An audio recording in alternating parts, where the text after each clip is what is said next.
안녕하세요, 가든입니다.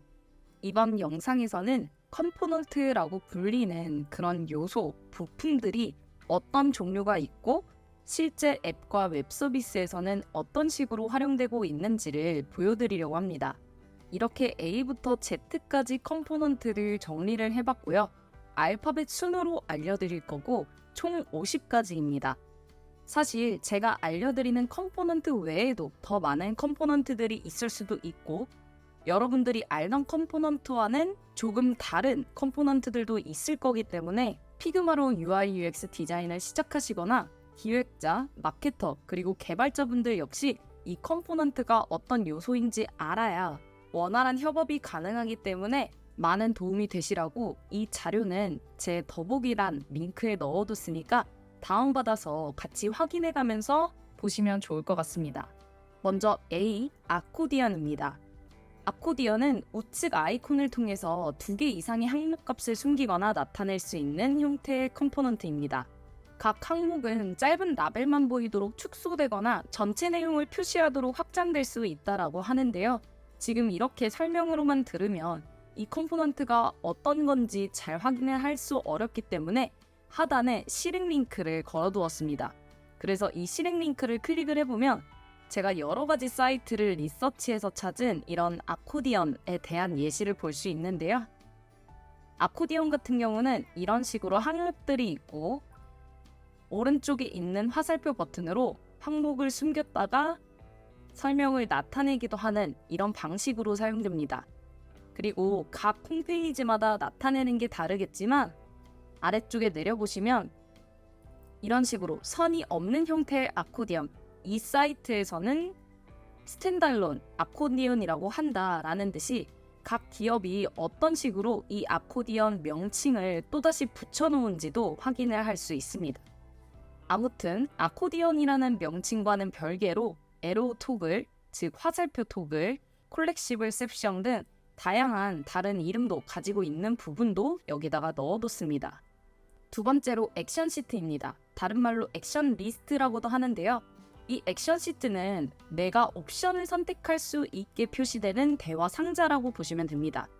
그래서 지금 보시는 옵션 1과 옵션 2 중 하위 레이어 중 하나를 선택해서 실행을 하거나 하단에 캔슬을 눌러서 취소를 할 수도 있고 만약에 이 액션 시트를 없애고 싶으면 다시 오른쪽과 같이 설정 버튼을 누르거나 아니면 빈 공간을 눌러서 액션 시트를 없앨 수 있습니다. 마찬가지로 실행 링크를 눌러보면 이렇게 오픈을 눌렀을 때 하단에 액션 시트가 등장하게 되고 액션을 시킬 건지 취소를 시킬 건지를 옵션을 통해 확인을 할 수 있습니다. 세 번째로는 알랏이라고 부르는데 이거는 사람마다 부르는 명칭, 그 발음이 조금씩 다릅니다. 얼럿이라고 부를 수도 있고 알렛 혹은 알랏이라고도 부를 수 있습니다. 다른 이름으로는 노티피케이션, 피드백, 메시지, 배너, 콜아웃 등 여러 가지 명칭이 있는데요. 우선 어떻게 사용되는지 한번 보겠습니다. 이 알랏은 이런 식으로 클릭을 했을 때 어떠한 정보를 사용자들에게 나타내주게 됩니다.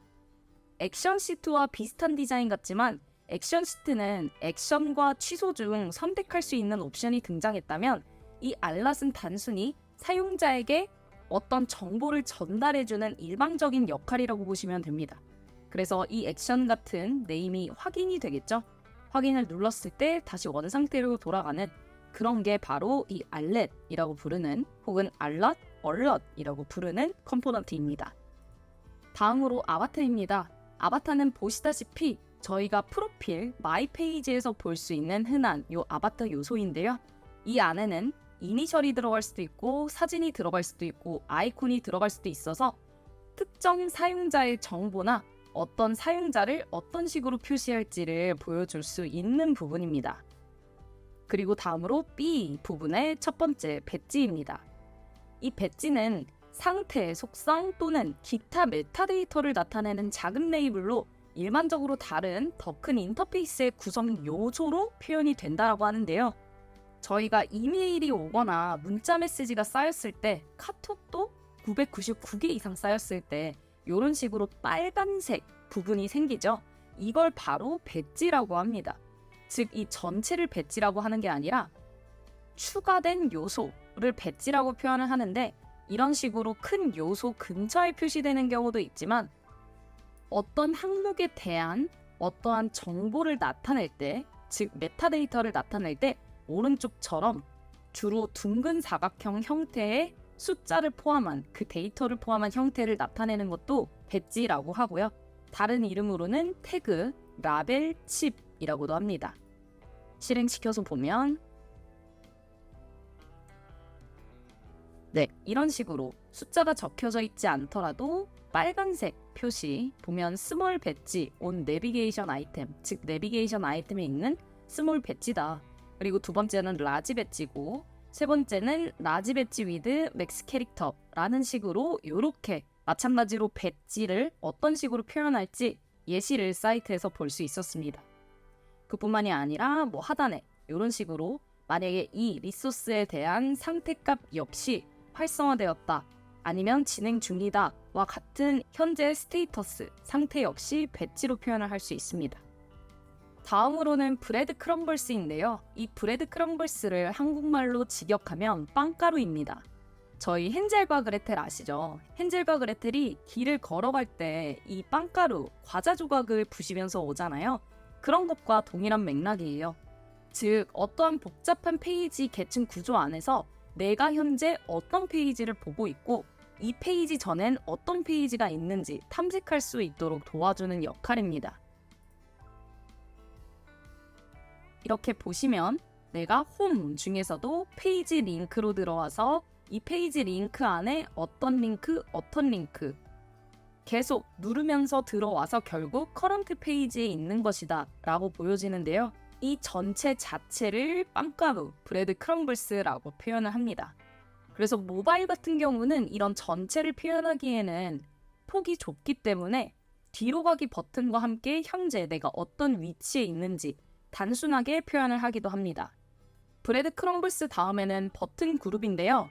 먼저 버튼이 뭔지 한번 보자면, 버튼은 지금 맨 첫 번째나 두 번째 혹은 세 번째처럼 보이는 사람들이 누를 수 있게 디자인된 것이 바로 버튼입니다.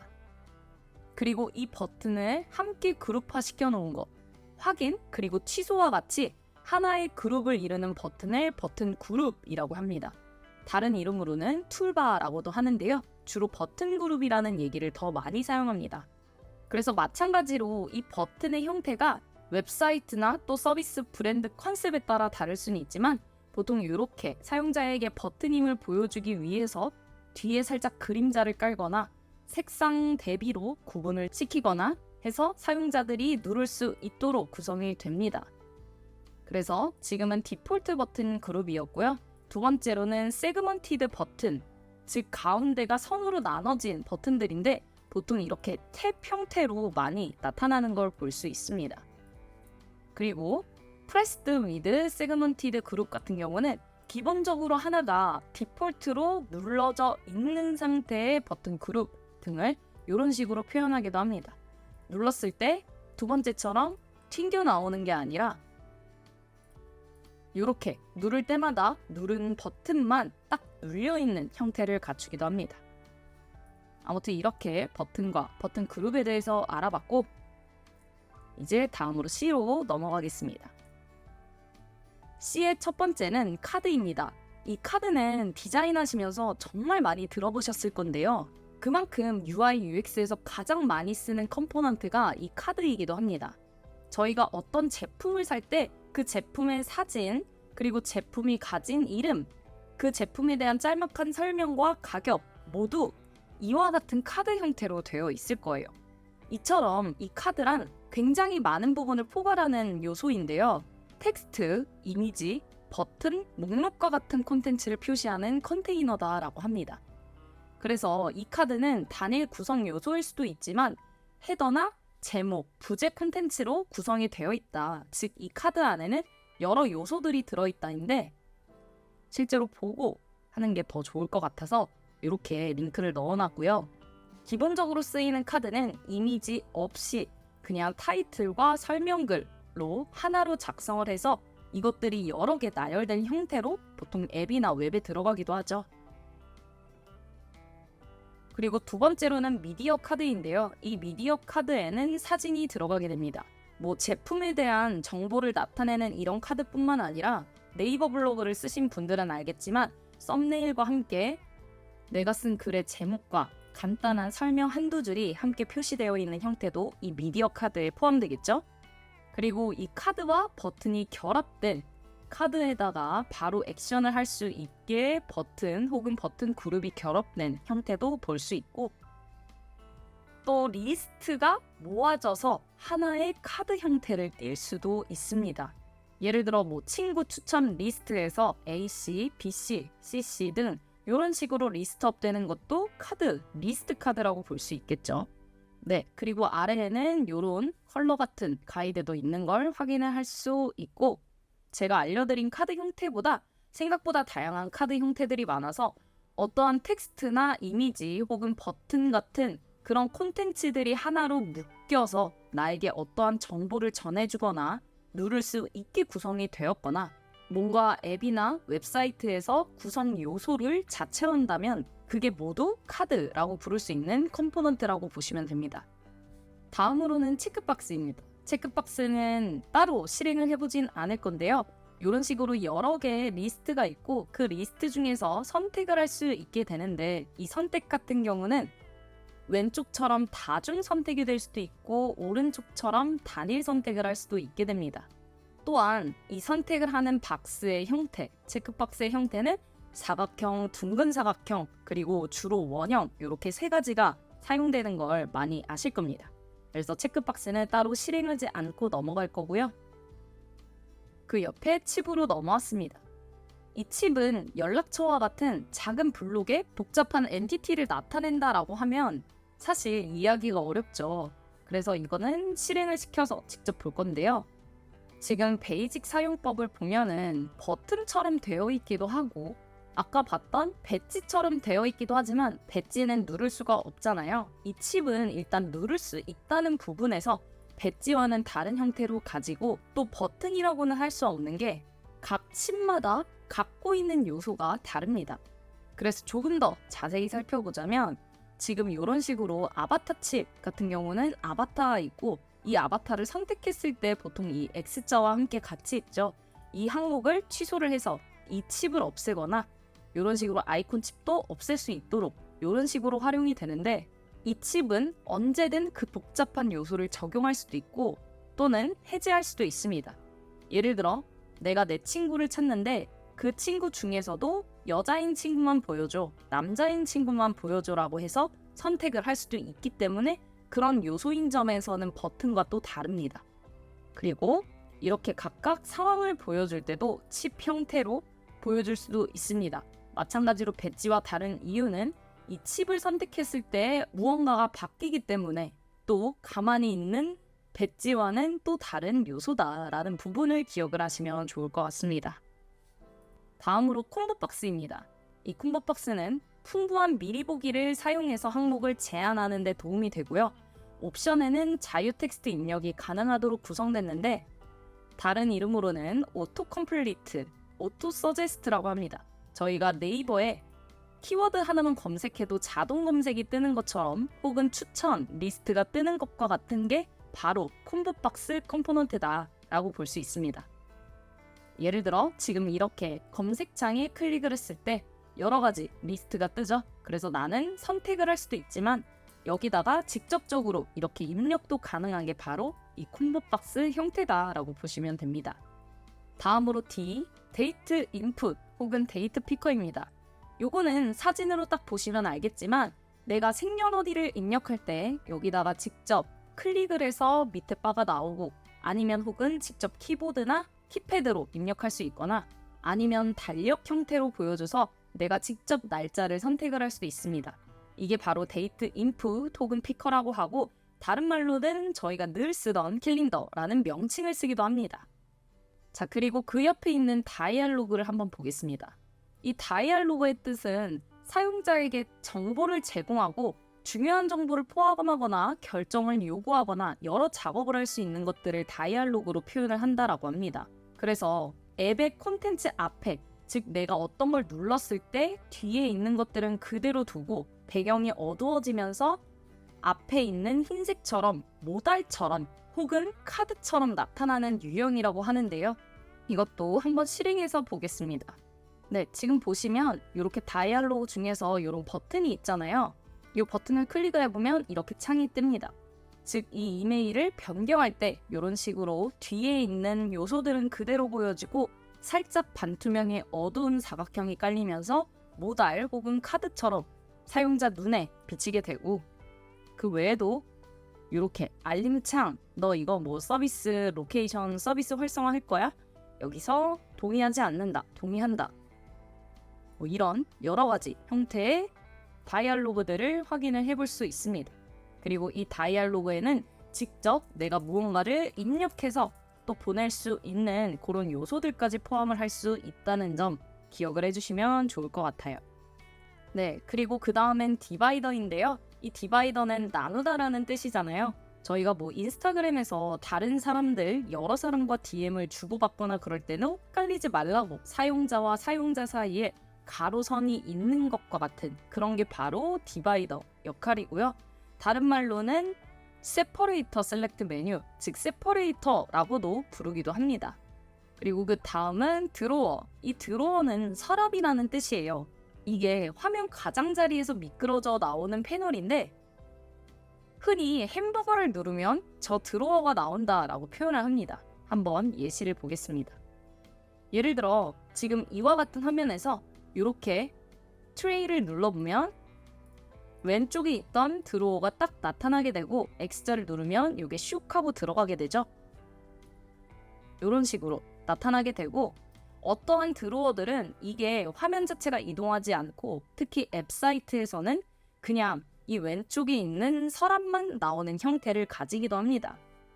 그리고 이게 여기 왼쪽에만 적용이 되냐? 그건 아니라 오른쪽에도 이 드로워를 넣을 수도 있는데, 사실 아직까지 우리나라 UI적인 구조에서는 왼쪽에서 드로워가 나오지 오른쪽에서 나오는 경우는 사실 거의 없고, 주로 웹사이트에서 뭔가 구조적인 역할을 할 때 이런 오른쪽 드로워를 사용을 하기도 한다는 점을 기억을 해주시면 좋을 것 같고, 또 다른 명칭으로는 사이드 시트나 트레이나 플라이 아웃과 같은 용어를 쓴다고 하니까 이 부분도 참고하시면 좋을 것 같아요.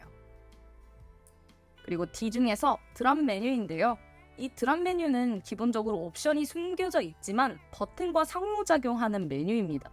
그래서 이것도 약간 비슷한 형태가 많아서 헷갈릴 수도 있기 때문에 직접 실행을 하셔서 보는 걸 추천을 드리는데, 예시를 보시면 어떠한 걸 클릭을 했을 때, 예를 들어 더보기를 클릭을 했을 때 더보기 안에 들어간 닉네임 설정하기, 비밀번호 수정하기, 프로필 사진 변경하기 등 여러 가지 옵션이 있는 경우처럼 내가 어떠한 버튼을 눌렀을 때 그 버튼 하위에 여러 가지 옵션이 나오는 방식을 드롭다운 방식, 그 메뉴를 드롭다운 메뉴라고 표현을 합니다. 다른 말로는 셀렉트 메뉴라고 얘기를 하면서 선택을 할 수 있는 메뉴라고도 표현을 할 수 있습니다. 자, 다음으로 E입니다. E는 딱 한 가지인데요. empty state. 요거는 말 그대로 직역을 하시면 돼요.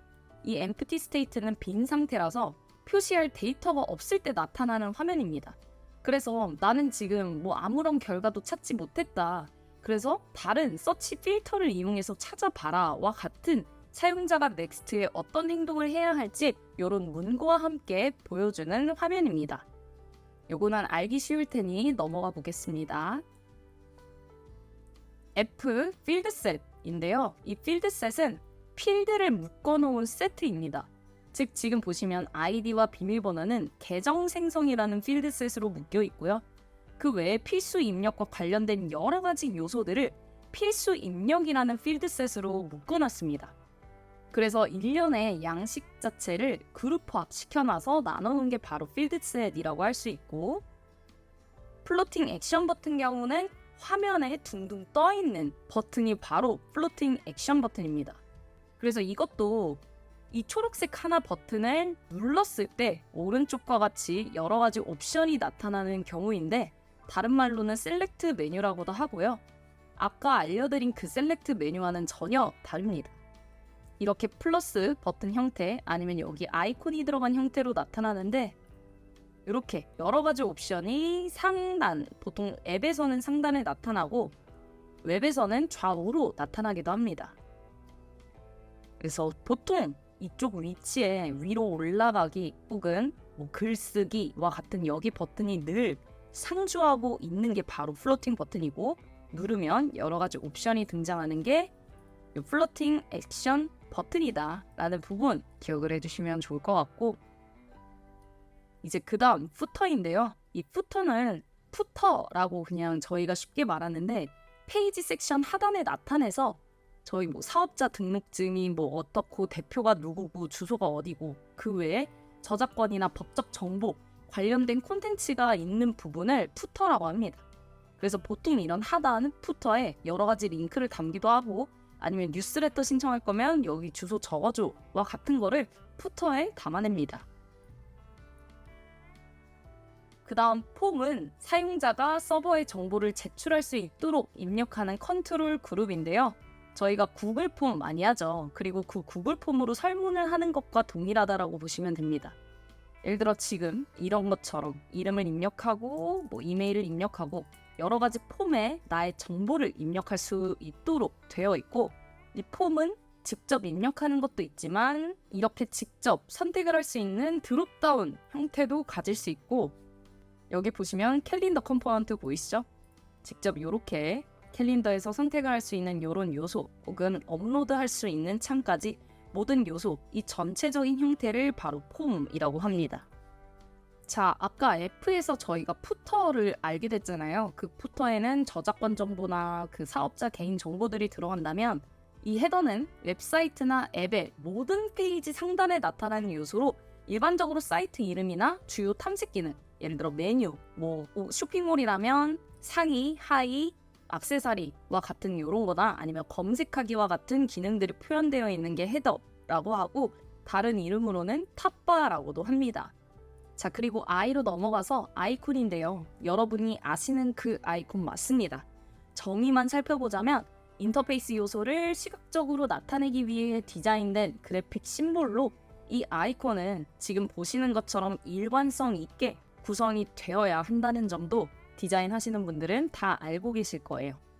다음으로 인풋을 보면 지금 보는 거는 폼과 같지만 인풋은 전혀 다른 개념입니다.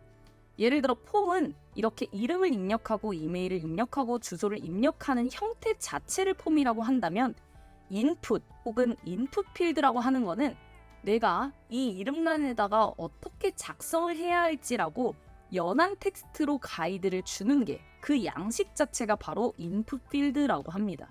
그래서 지금 보시면 이름과 이메일 그리고 어드레스에 어떤 걸 입력을 해야 될지 가이드를 주고 있죠. 이런 것들이 바로 인풋 필드다. 인풋 필드는 보통 폼과 같은 형태랑 같이 나오는 컴포넌트 요소다라는 부분을 아시면 좋을 것 같습니다.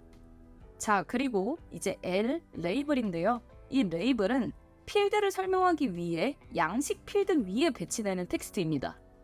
그럼 이 라벨과 레이블이 이 인풋 필드와 동일한 거 아니야? 라고 하지만 동일하지 않습니다. 보시면 인풋 필드는 가운데 보통 이 이름을 입력하려면 홍길동이라고 입력해주세요와 같이 입력하는 칸 안에 들어가 있다면, 라벨은 이메일 예시와 함께 직장 이메일 주소를 사용해라 라는 추가적인 라벨을 붙여놓은 겁니다. 즉 기본적인 형태에 저희가 더 주의할 수 있게 하단 혹은 상단 아니면 그 옆에 스티커를 붙여서 알려주는 요소라고 보시면 되고요. 이거를 자세히 보면 아까 라벨 같은 경우는 이런 식으로 이름을 입력하세요 하면은 이름을 이렇게 입력할 수 있도록 가이드를 주는 부분이었다면, 두 번째는 이메일을 입력해라. 이메일을 입력하고 나서도 이 라벨은 어떤 이메일을 입력하라는 이 라벨 혹은 레이블은 없어지지 않습니다. 그래서 텍스트를 써도 여기다가 보면 120자 이내로 써라, 혹은 여기다가 더 알고 싶으면 이 정보에 대해 알고 싶으면 요거를 클릭해라 와 같이 연결을 시키는 것처럼 추가적인 정보를 더 자세히 제시해 주는 게 바로 라벨 혹은 레이블이다. 그리고 그 다음 리스트는 텍스트, 버튼, 토글, 아이콘, 썸네일 등을 포함할 수 있는 여러 개의 행으로 구성된 컴포넌트인데요. 이것도 실행을 시켜서 보면 지금 보시면 나라 이름을 얘기를 해도 얘는 뭐 드롭다운해서 선택할 수 있는 게 아니라 나라 리스트가 있고 그 상태에서 저희가 선택할 수 있는 형태로 지금 제공이 되고 있다. 지금 하단 같은 경우는 리스트 형태의 체크박스로 클릭할 수 있도록 제공되고 있다라고 보시면 됩니다. 혹은 이렇게 아이콘과 함께 표현되기도 하는 부분, 또 검색할 수 있게 검색창과 서치바와 함께 표현되는 부분 등 여러 가지 방식으로 이 리스트들이 표현될 수 있다라는 부분도 확인할 수 있습니다. 그리고 그 다음 모달인데요. 모달은 다른 콘텐츠 위에 나타나는 인터페이스 요소로 앱이나 페이지, 나머지 부분과 분리돼서 표시하는 데 사용됩니다. 그래서 이거를 다른 말로 어떻게 하는지 보니까 다이얼로그, 저희 아까 다이얼로그 배웠잖아요. 다이얼로그라고 하기도 하고 팝업 혹은 모달 윈도우라고도 합니다. 그래서 이게 보면은 이게 사실 다이얼로그와 별 다를 게 없습니다. 보시면 이렇게 모달 형태로 제공이 되고 뒤에 내용과는 분리되어서 불투명한 검정색 도구 위에 모달의 창이 뜨게 됩니다. 근데 여기서도 보면 버튼 형태로 붙여져 있는 게 있고 아니면 이렇게 풀스크린으로 모달 자체가 이 화면 전체를 덮는 형태로도 나타나기도 합니다. 그래서 이거를 굳이 다이얼로그와 막 분리시키진 않아도 된다. 어떻게 보면 다이얼로그와 비슷한 형태이다. 보시면 여기에 다이얼로그와 같이 붙어져 있는데 약간의 차이를 그나마 좀 설명을 덧붙이자면 모달은 이 형태 자체를 모달이라고 하고요. 이 형태 모달이라는 형태를 가지면서 그 안에 여러 요소, 타이틀, 버튼 그런 것들을 포함한 하나의 완성된 모습을 어떻게 보면 다이얼로그라고도 합니다. 하지만 주로 이렇게 또 굳이 구분을 하진 않고요. 아무튼 이 모달과 다이얼로그 형태는 거의 유사한 컴포넌트이다. 그래서 야 그거 사용자들한테 어떻게 보여줄래? 라고 했을 때 모달 창으로 띄워서 보내주자. 다이얼로그로 표현해. 이런 식으로 소통을 할 수 있어요. 그리고 다음으로 N, 첫 번째 내비게이션인데요. 내비게이션 혹은 내비게이션 바 정말 많이 들어보셨을 겁니다. 이 내비게이션의 다른 이름은 메뉴입니다. 이해가 되시나요? 그래서 보통은 웹사이트 상단에서 여기 메뉴바를 눌렀을 때 그 메뉴바 중에서도 어떤 메뉴를 선택할지 나와 있는 것들을 내비게이션이라고도 하고요.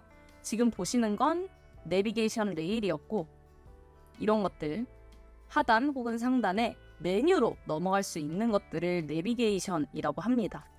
그리고 이런 바 형태 말고도 드로우, 서랍이라고 합니다.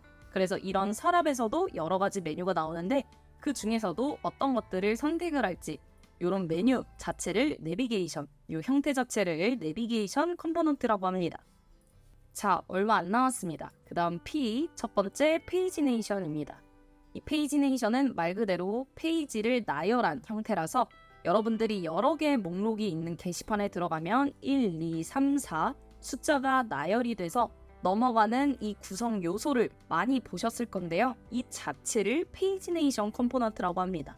마찬가지로 실행 링크를 눌러보시면 다양한 디자인의 페이지네이션 컴포넌트를 볼 수 있어요. 그리고 팝오버는 아까 라벨, 레이블과 살짝 비슷한데 또 다른데요. 일반적으로 마우스를 올리는 대신에 클릭을 해서 실행이 되는 컴포넌트입니다. 여기서 버튼을 클릭을 했을 때 이런 형태로 팝업과 같은 형태로 나타나지만 거기서 화면 위에 오버된다 해서 팝오버라고 나타나고요. 이렇게 기본적인 팝오버도 있지만 인터랙티브 컨텐트라고 해서 팝오버를 눌렀을 때 이 팝오버 안에서도 뭔가 체크박스로 선택을 하거나 버튼을 눌러서 저장을 할 수 있도록 하는 이런 형태의 팝오버도 있다라는 부분을 한번 보시면 좋을 것 같고 또는 이렇게 직접 입력을 하거나 이렇게 어디에 뜰지 위치 같은 경우도 그 전체적인 화면의 인터페이스에 따라 달라질 수도 있습니다. 사이즈 역시 화면에 따라 달라지는 걸 확인할 수 있겠죠. 그 다음 프로그레스 바는 작업 완료 상태를 나타내는 수평 막대로 작업이 진행됨에 따라 계속 바뀝니다. 그래서 1단계를 완료했으면 여기 이만큼 2단계, 3단계 딱딱딱 넘어가는 게 바로 프로그레스 바라면, 프로그레스 인디케이터는 지정되지 않은 대기 시간을 표현하거나 프로세스의 길이를 표현하는데요. 이 프로세스 바 같은 경우는 1단계, 2단계, 3단계 이런 식으로 단계가 있을 때 쓴다고 본다면, 프로그레스 인디케이터는 와이파이 환경에 따라, 데이터 용량에 따라 이게 얼마나 걸릴지 모르기 때문에 딱딱딱 나눠진 게 아니라 쭉 파란색, 연한 파란색, 파란색, 연한 파란색 이런 식으로 보여지는 게 바로 프로그레스 인디케이터입니다. 직선과 같은 형태도 있지만 2번처럼 둥근 형태도 있는데요. 먼저 이 둥근 형태를 어떤 식으로 표현을 하는지 한번 찾아보겠습니다. 이따가 또 확인하겠지만 S 중에서 스피너라고 있는데요. 보통 이러한 둥근 형태인데 뭔가 돌아간다, 그런 것들이 스피너라는 이름을 가지기도 합니다. 혹은 다른 이름으로 로딩이라고도 합니다. 자, 그리고 R, 라디오 버튼인데요. 이 라디오 버튼이 아까 그 체크박스랑 비슷한 거 아니야? 라고 하는데, 또 체크박스는 아닙니다. 체크박스는 말 그대로 중복 선택을 하거나 아니면 여러 가지 옵션 중에 하나만 선택을 할 수 있다면, 라디오는 제시된 옵션 중에서 무조건 하나의 옵션만 선택을 하게 되고, 보통 라디오 버튼이라고 하면 둥근색 전체적으로 컬러가 칠해진 버튼에 작은 원처럼 표시된 이런 형태를 바로 라디오 버튼이라고 합니다. 그래서 버튼의 디자인에 따라 명칭이 달라질 수도 있다. 그 다음 리프레셔는 저희가 페이스북이나 인스타그램 사용할 때 더 이상 콘텐츠를 볼 게 없다면 아래로 쭉 당기잖아요. 그때 이런 식으로 점점점 하는 모습이 나타납니다. 이걸 바로 리프레셔라고 합니다. 다음으로 S의 서치바는 이것도 정말 많이 보셨을 겁니다. 저희가 이제는 모든 항목을 보기엔 시간이 너무 없다 보니 당연히 이 검색창에서 직접 입력을 하죠. 그래서 이 서치바는 거의 웬만한 앱과 웹 서비스의 필수로 들어가는 요소이고요.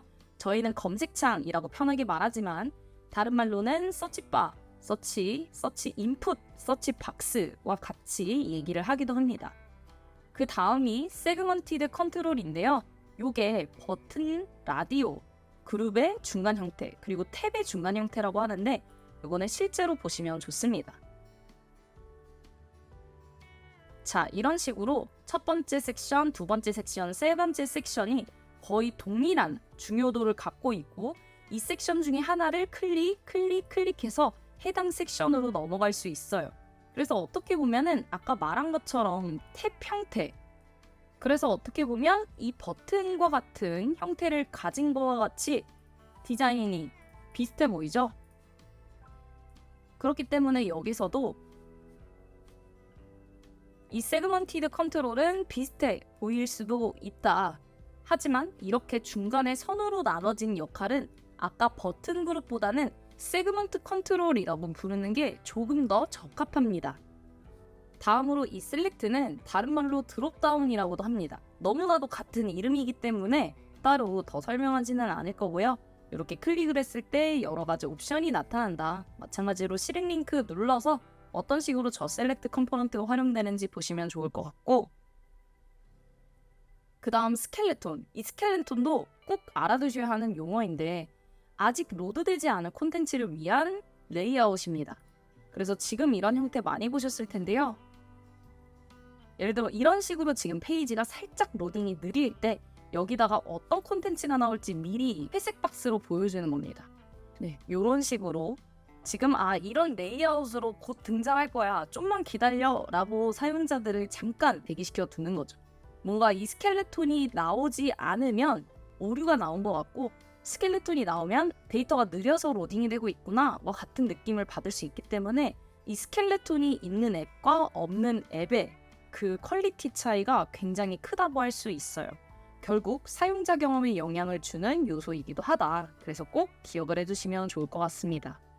그 다음으로는 슬라이드입니다. 이 슬라이더는 슬라이드 되면서 내가 직접 조정을 하는 건데, 지금 보시는 것처럼 볼륨을 조절하는 거, 혹은 저희가 색깔값 아시죠? 필에서 이렇게 투명도 조절할 때도 이런 슬라이드 형태를 많이 써서 아마 익숙하실 겁니다. 그래서 수평 값으로 움직여서 값을 늘리거나 줄일 수 있고, 다음으로 스낵바 같은 경우는 화면 하단에 앱 프로세스에 대한 간략한 메시지를 제공하는데요.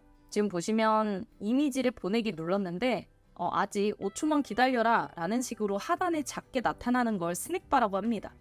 그래서 꼭 프로세스를 표현하는 것뿐만 아니라 이렇게 메시지 보내기 아니면 되돌리기 혹은 이 메시지 다시 보기와 같은 거를 하단에 살짝 보여줍니다.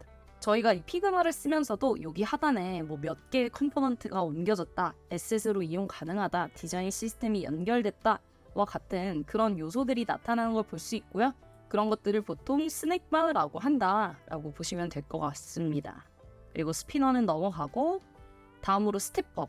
요거는 저희가 숫자를 컨트롤하는 부분인데, 예를 들어 만 몇 세를 할 때 플러스 버튼을 눌러서 나이를 올리고 마이너스 버튼을 눌러서 숫자를 낮추고 하는 부분입니다.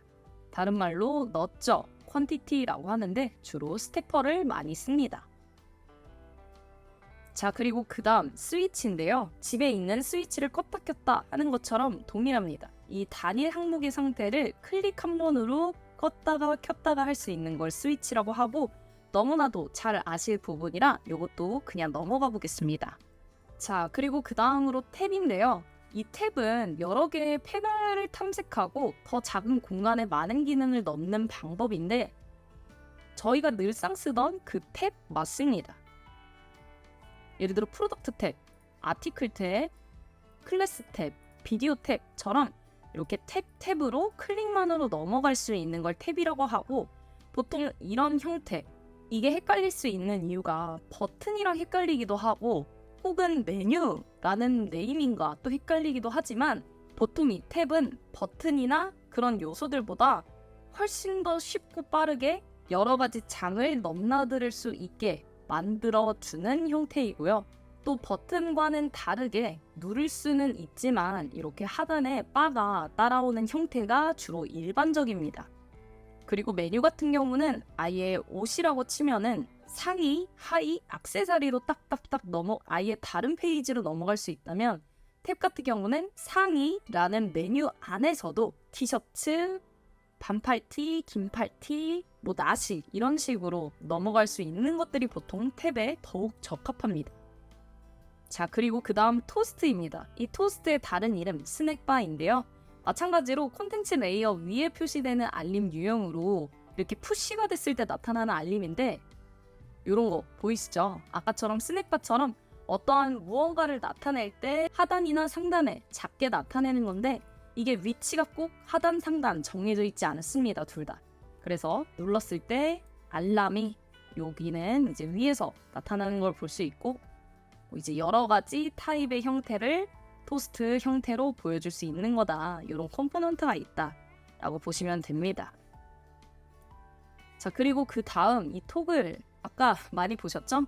스위치랑 굉장히 똑같아요. 즉 클릭했을 때 ON이 되고 OFF가 되고 그런 것들을 조절하는 제어 장치인데, 어디에서는 또 이런 토글이라고 많이 얘기합니다. 혹은 토글 버튼이라고도 많이 얘기하니까 스위치, 토글 버튼 이 세 가지는 같은 거고, 클릭 한 번으로 껐다 켰다 할 수 있는 것들이 바로 요런 토글, 요런 컴포넌트다 라고 기억을 하시면 좋을 것 같습니다. 그리고 그 다음 툴바입니다. 이 툴바는 보통 콘텐츠 위나 아래에 배치돼서 현재 화면에 대한 작업을 제공한다고 하는데요. 이것도 직접 한번 눌러보시면 빠르게 아실 건데, 지금 보시면 상단에 툴바, 즉 상단에 도구바들이 있는 곳, 하단에 툴바가 있는 곳인데, 여기 메뉴 아니면 내가 현재 있는 페이지가 알려져 있고, 왼쪽에 뭐 시작과 끝과 같은 버튼이 들어가기도 하거나 내 프로필이나 검색창 혹은 더보기 버튼이 들어가기도 하고요. 글을 쓸 때는 글쓰기, 수정하기, 그리고 즐겨찾기와 같은 버튼이 들어가거나 메뉴 버튼이 포함되는 경우도 있습니다. 즉 이런 식으로 여러 가지 도구, 액션을 할 수 있는 것들이 포함된 게 바로 툴바라고 할 수 있습니다. 자, 그 다음 툴팁은 이것도 아까 어디서 많이 보지 않았나요? 바로 이 위쪽에서 팝 오버 버튼에서 봤는데요. 이 팝 오버는 저희가 클릭을 했을 때 이런 창이 뿅 하고 나타났다면, 이렇게 어떤 아이콘에 마우스 오버만 했을 때도 클릭하지 않을 경우에도 이런 식으로 이 아이콘이 의미하는 바가 무엇인지, 아니면 어떻게 해야 작동하는지 등의 여러 가지 팁들을 넣은 게 바로 툴팁이라고 볼 수 있습니다. 보시면 이런 식으로 다양한 형태와 결합이 돼서 툴팁 같은 컴포넌트가 나타날 수도 있다. 자, 그리고 T에서 마지막 트리뷰입니다. 이 트리뷰도 아까 이거 분명히 봤는데 첫 번째 아코디언이랑 굉장히 비슷한데 라고 하지만 이것도 살짝 다른데요. 지금 아래 쭉 내려보면 이렇게 뭔가 있다. 근데 왼쪽에 삼각형을 누르면 여러 가지 하위 요소들이 뿅 하고 나타납니다. 즉, 이 구조가 트리처럼 마치 뿌리 안에 있는 가지치기로 여러 가지 항목이 들어가 있다라고 해서 트리뷰라고 할 수 있고, 접었다 폈다 가능하고 한 가지 안에서 또 여러 개의 가지를 가질 수 있는 게 바로 트리뷰입니다. 그렇기 때문에 아코디언 같은 경우는 어떻게 보면 위계가 한두 단계로밖에 안 나눠져 있지만 이 트리뷰는 위계가 무한히 나눠질 수도 있습니다. 자, 이렇게 해서 50가지의 컴포넌트를 모두 다 알아봤는데요. 여러분들이 잘 알 것 같은 경우는 제가 그냥 좀 넘어가긴 했는데, 제가 모든 파일에 실행 링크를 다 달아놨기 때문에 한번 확인해보고 싶으시면 이 링크를 클릭을 해서 컴포넌트가 어떤 게 있는지, 또 어떤 식으로 실제 웹과 앱에 적용이 되는지를 확인하시면 좋을 것 같습니다. 그리고 피그마에서 컴포넌트를 만드는 방법, 컴포넌트화하는 방법이 궁금하신 분들은 피그마 컴포넌트 만들기 영상을 참고하셔서 실습자로 다운받으셔서 직접 만들어 보는 것도 큰 도움이 될 것 같습니다. 이 콘텐츠가 여러분께 도움이 됐다면 구독과 좋아요 부탁드립니다.